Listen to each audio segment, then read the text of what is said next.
Ce journal vous est offert par le FPI, Fonds de promotion de l'industrie, votre partenaire privilégié pour la réussite de vos projets.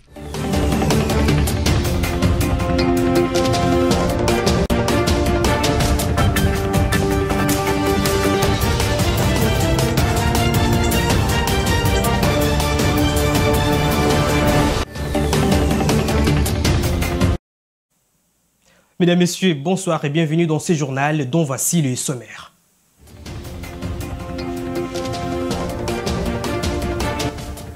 Le chef d'état-major général des FARDC, Christian Tchoué, a tenu une causerie morale à l'intention de militaires et policiers des garnisons de Lubumbashi dans les Hauts-Katanga.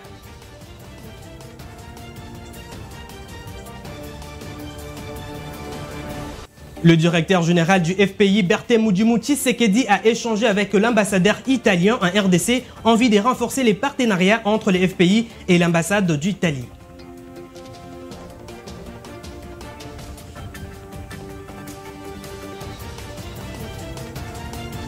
Et puis les autorités libyennes ont renvoyé dans leur pays plus de 150 migrants nigériens, dont 75 femmes et 6 enfants dans le cadre d'un programme de retour volontaire. Encore une fois, bienvenue si vous nous rejoignez. Le président de la République, Félix Tshisekedi, a échangé lundi à la Cité de l'Union africaine avec le chef des institutions, à savoir le Premier ministre, le Premier vice-président de l'Assemblée nationale, le président du Sénat ainsi que le président de la Cour constitutionnelle. Ces échanges ont porté sur les questions de l'état de siège et celui des élections qui pointent à l'horizon. Yves Maélé nous en dit plus. Après la table ronde sur l'évaluation de l'état des sièges, à l'Assemblée nationale, l'or est analysé en toile de fond les propositions issues de ces assises. Les chefs des institutions se sont réunis lundi 21 août autour du chef de l'État, Félix Antoine Tshisekedi Tshilombo, à la Cité de l'Union africaine. Ont pris part à ces cadres institutionnels le Premier ministre Jean-Michel Samaloukonde, le président du Sénat Modeste Batulukwebo, le Premier vice-président de l'Assemblée nationale André Mata, ainsi que Dieudonné Kamuleta, président de la Cour constitutionnelle. Au menu de ces échanges, évaluation de la situation sécuritaire qui reste la priorité de priorité, a fait savoir les chefs du gouvernement. Aujourd'hui, il s'est agi principalement des questions sécuritaires parce que ça reste la priorité des priorités au niveau du pays. Ce sont des questions qui lui sont chères et une évaluation un peu des processus dans lesquels nous sommes engagés, tant celui du processus de paix de Nairobi, que les engagements que nous avons avec la vérification de Luanda, mais tout ceci bien sûr avec les interactions avec les différentes communautés dans lesquelles nous sommes, notamment l'EAC, la SADC, mais finalement l'Union africaine elle-même. Et cette question, comme vous le savez, est intimement liée à la question de l'état de siège, qui a d'ailleurs été discutée récemment en termes d'évaluation par cette table ronde qui avait été ouverte par lui le lundi 14 août, ce qui s'est achevé le 16. Et donc aussi une revue par rapport à cette question-là de l'état de siège, mais bien entendu aussi le processus électoral, car comme vous le savez, nous sommes engagés dans ce processus qui doit aboutir d'ici le 20 décembre à ces organisations générales, tant au niveau présidentiel, législatif national, provincial et communal. Retenons que cette réunion s'est tenue une semaine après la table ronde de l'évaluation sur l'état du siège. Et puis, le vice-premier ministre, ministre de l'économie nationale, Vital Kamerhe, s'est entretenu en son cabinet de travail avec une délégation du Haut Conseil des affaires de la communauté économique des États de l'Afrique centrale. La question relative à la libre circulation de biens et de personnes dans la sous-région a été abordée. Reportage. La délégation du Haut Conseil des affaires de la communauté économique des États de l'Afrique centrale est venue premièrement présenter cette structure au patron de l'économie nationale de la RDC avant d'aborder la question relative à la libre circulation des biens et des personnes dans la sous-région. La délégation de la CAC a sollicité l'implication du vice-premier ministre, ministre de l'économie nationale, le Dr Vital Kamerhe, pour accorder des facilités aux hommes d'affaires des différents pays de s'émouvoir dans la zone. D'après le président du Haut Conseil des affaires de la CAC, Eric Mongamomba, l'objectif principal de sa structure est de promouvoir l'économie dans cet espace géographique qui comprend 11 pays dont la République démocratique du Congo avec une population combinée de plus de 270 millions d'habitants. Nous sommes là pour promouvoir et pour présenter notre structure et essayer de promouvoir notre économie dans cette région qui comprend un peu plus de 270 millions de consommateurs et dont, si on prend rien que le Congo, l'Angola et nous représentons presque la moitié des consommateurs. Alors comment promouvoir cette économie pour qu'elle puisse rayonner sur la zone et aussi rayonner dans l'État dans les 6 années qui viennent. Vous savez qu'il y a un grand problème de moyens de paiement entre la zone CFA et la zone un peu libéralisée ici, et aussi donner des facilités à ce que les hommes d'affaires dans leurs associations respectives puissent se mouvoir à travers la zone. Angola, Congo, on peut commencer par là. Le vice-premier ministre chargé de l'économie qui a anticipé sur la chose a promis de nous aider, de nous débloquer dans tous les blocages que nous avons et d'aller de l'avant. Vital Kamerhe a promis d'intensifier les échanges d'abord sur le plan interne, mais aussi avec d'autres pays de la sous-région pour dégager des mesures nécessaires à la libre circulation des biens et des personnes dans les pays de l'Afrique centrale. Parmi les mesures préconisées, il y a par exemple la suppression des visas. Le patron de l'économie nationale a réitéré son soutien au projet de construction du pont route-rail Kinshasa-Brazzaville. D'après lui, ce projet ne constitue pas un obstacle à la construction du port en eau profonde de Banana. D'après Vital Kamerhe, des efforts sont certes conjugués pour rétablir la paix, notamment dans l'est de la République démocratique du Congo, mais il a précisé que cette situation ne devrait pas constituer un frein à la coopération économique entre la RDC et d'autres pays membres de la CAC.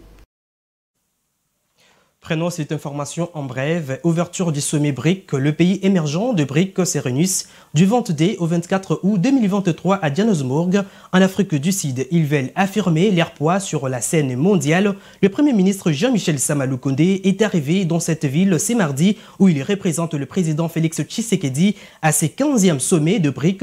Il est prévu plusieurs rendez-vous d'affaires et diplomatiques avec des chefs d'État et des gouvernements intéressés par les ressources naturelles. En RDC, notons que BRIC est l'acronyme composé des noms anglais de pays fondateurs de l'organisation, à savoir Brésil, Russie, Inde, Chine et Afrique du Sud. Et puis, le chef d'état-major général de FARDC, Christian Chiwewe, a tenu lundi 21 août 2023 une causerie morale à l'intention de militaires et policiers de la garnison de Lubumbashi dans les Hauts-Katanga. Il a à cet effet appelé ces militaires et policiers à loyauté et au patriotisme. Patricia Bomolo nous en dit plus. Le chef d'état-major général des FARDC, Christian Chiwewe, est en mission de commandement et de contrôle à Lubumbashi dans le Haut-Katanga. Le lundi 21 août 2023, il a présidé une parade mixte FARDC et police nationale congolaise. À cette occasion, le chef d'état-major s'est adressé aux militaires et policiers réunis à la parade de ce camp militaire. La loyauté, le patriotisme ainsi que la discipline ont constitué le point clé de son allocution.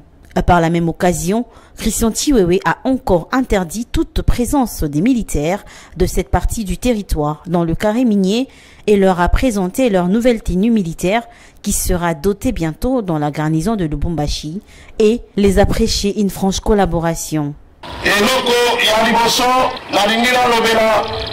patriotisme, la loyauté. Et ça, soldat, et ça, policier, et c'est d'abord un pour renouveler loyauté envers le commandant suprême.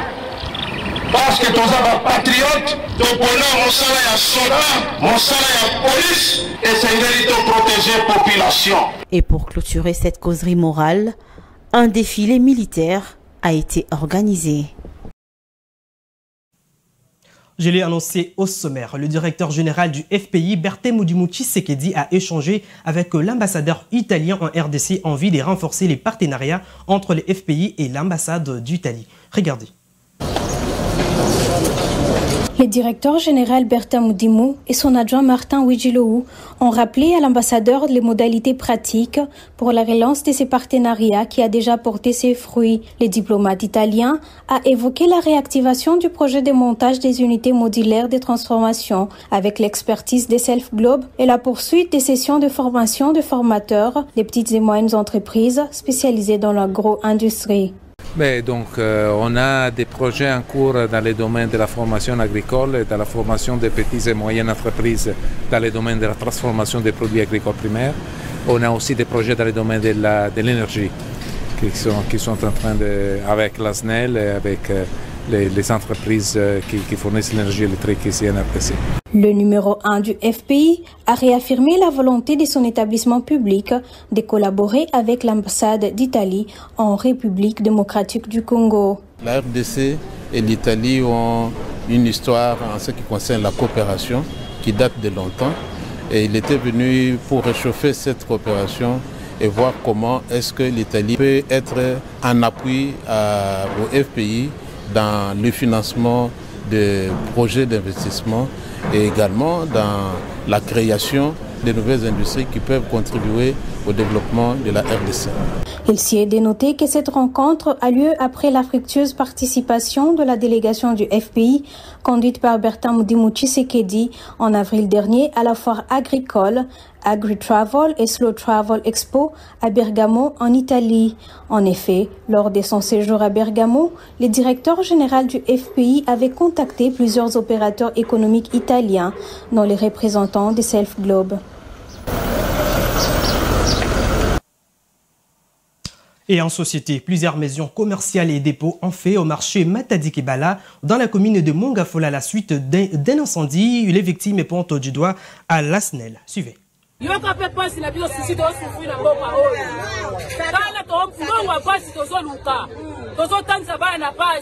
sikotala loko komeli biso kozosuma mbongo wapi to banda susu kosala ba commerce oyo tala kampe mesiki biloko eziki pe ba maison mususu eziki te ba bayibi ba perdre biloko ebele ale ba mama ba bali ya zero ba kozila mbongo wapi yango la zolo ba bona ebi te bonne ba ba konza SNEL ba bonsa pe ba kurana bango parce que courage mabe dernièrement kuna ba kufi na moto awa lisusu banda ko kufa to sila na mboka oyo ba konza basa wapi aina na ba benga patata leza kwa mazo ezika aussi arrivé à Venise et commence les actes na pas de nous sur biloko kama on va congélater biloko nous ces allées ici pour les années suivies ya kuwa ezala katete ndio kwanza la katete logique patela biso basinga eza épargné par là kuwa et ya kana ndenge nango ekendaka na ndenge nango lobi to kitaki awa 18h pour ezala kité.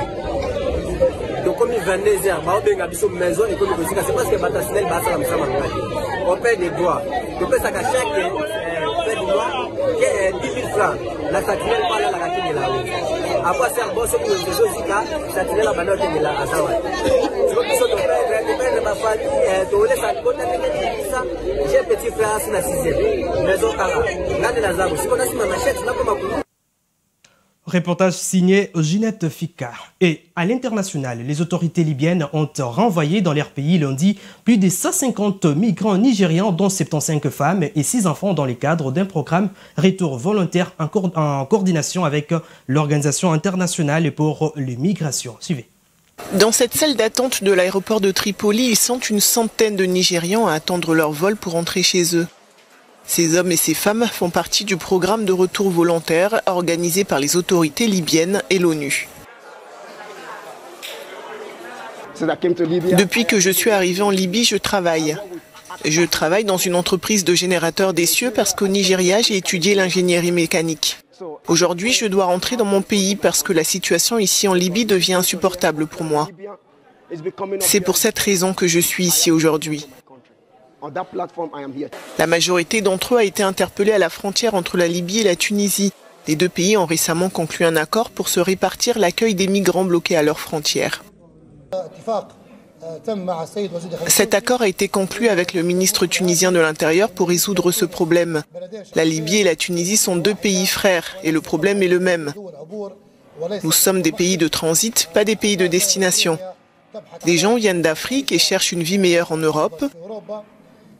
Ils fuient bien sûr l'horreur des guerres et les conditions de vie difficiles sur le continent africain.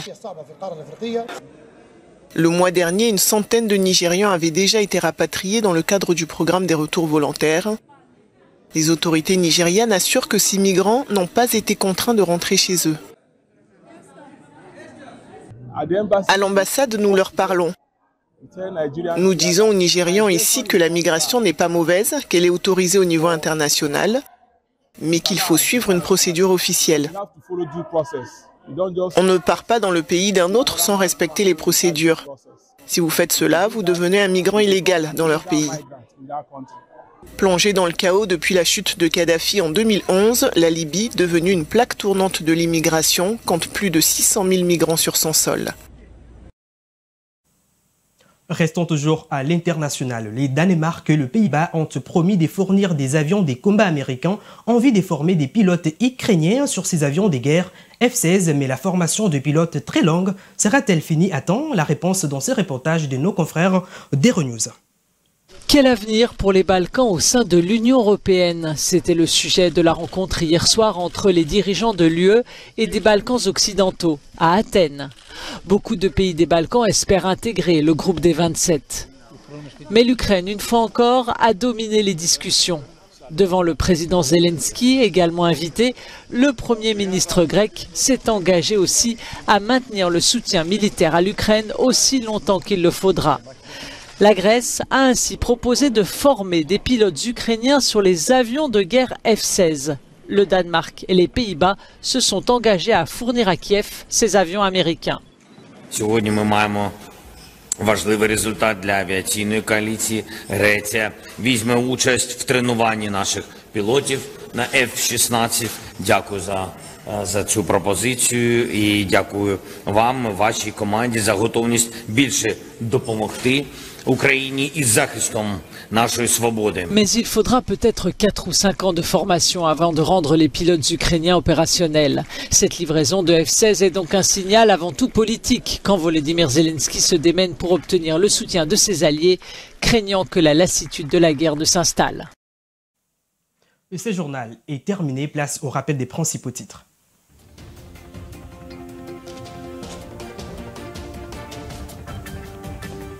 Le chef d'état-major général des FARDC, Christian Chiwewe, a tenu une causerie morale à l'intention de militaires et policiers des garnisons de Lubumbashi dans les Hauts-Katanga.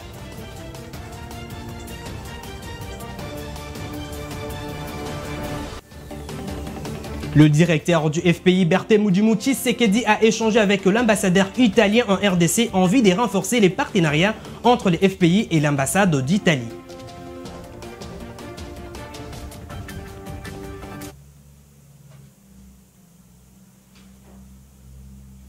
Et puis, les autorités libyennes ont renvoyé dans leur pays plus de 150 migrants nigériens, dont 75 femmes et 6 enfants dans le cadre d'un programme de retour volontaire. Mesdames et messieurs, ce journal est complètement terminé. Merci de l'avoir suivi.